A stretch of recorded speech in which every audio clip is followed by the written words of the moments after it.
So I think it's important that I preface this video with some information. When I originally sat down to record this video and was planning it out, it was originally going to be about why I hated FIFA 14 and in particular FIFA 14 career mode so much. It's a topic that has popped up on my Twitter recently, and I actually reached out and said how I thought it was the most overrated game in the series because of the mainly World Cup mode and also the banging soundtrack. It was a game and a career mode that I have long held contempt for as, I guess, a FIFA content creator over the years, and one that I've always seen as kind of a dark point in the franchise. So it was essentially going to be a video about me bashing this game and career mode on FIFA 14. However, something unexpected happened. I sat down, started playing and started recording, and I liked it. In fact, I loved it. I had so much fun and absolute blast going through this again. So with that in mind came a change of plans and a change of the direction of this video. What we're going to do today is I'm going to talk about why I originally, all of those years ago, disliked FIFA 14 and FIFA 14 career mode, and now, after trying it again after all of these years, I actually love it. So without further ado, roll the intro and let's get into it.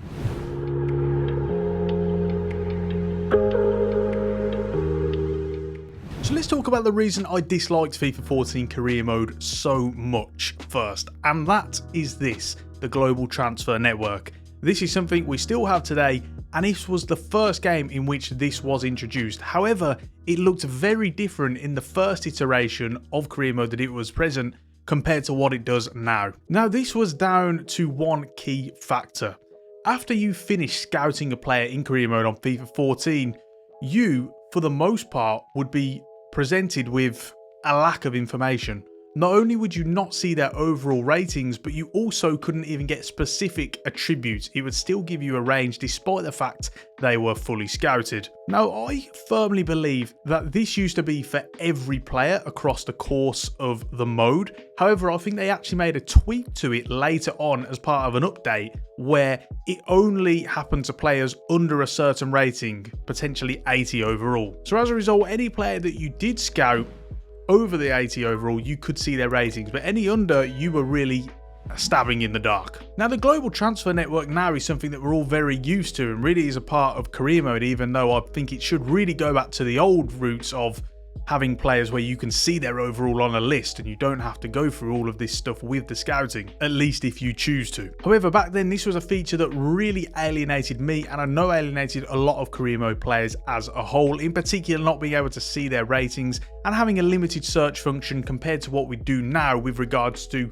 there's certain attributes such as world class that we can search now that we couldn't in FIFA 14. This was also the first FIFA where the menu layout changed from what we were used to with all the tabs being on the side to what we're more familiar with now as career mode players, where in which you've got all the tabs laid out in a horizontal manner and you can go to them in kind of square and rectangle functions. So this was something, as I say, that alienated me, frustrated me as a player, and made me see this as a dark point in the career mode franchise. However, coming back to it now, you begin to see what a lot of the good stuff were that I wasn't really focusing on at the time. For one, with the global transfer network, the range was actually shorter than I actually remember it being at the time. It was only really about 4 to 3 attribute points for each rating. So as a result, you could really get a fairly good idea of what each attribute was gonna be. However, there are a lot of other factors as well.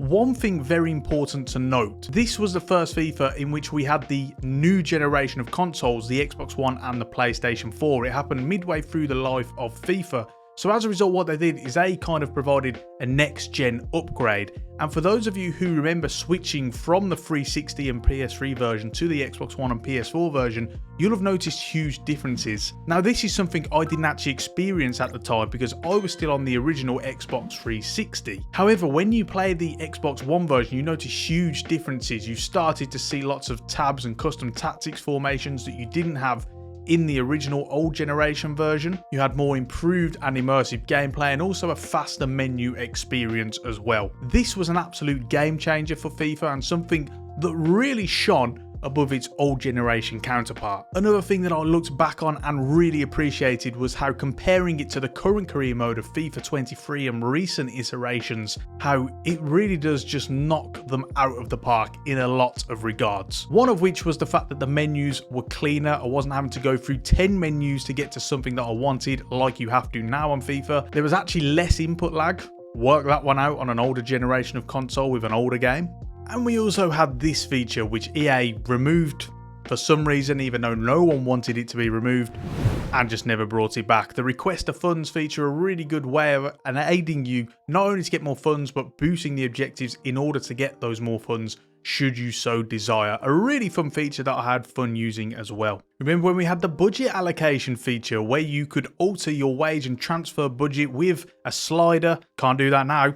That's gone as well. Now, yes, there are some things that current FIFAs and career modes do have that FIFA 14 didn't have. The cutscenes for one, although repetitive, are there. There's also the training, which you didn't have back in FIFA 14. However, the training now isn't as good as what it was 5 years ago in FIFA 16, when you just had the 5 player slots. Instead, it's now a huge slog to do. But with some of these base features in FIFA 14 that I love using, the request of funds, the budget allocation, that sort of thing, it just feels like with the current additions now that we've got, it's kind of one step forward, 2 steps back. And so all of this really compiled to make me just love and appreciate this game and this career mode on a whole other level that I didn't back 10 years ago. One thing that I'll be speaking about in another video that I'm really excited for is the gameplay and how I think it actually is better than FIFA 23 gameplay for a whole host of reasons, and I'm not just saying that for effect, I promise you. So if you want to check that one out, make sure to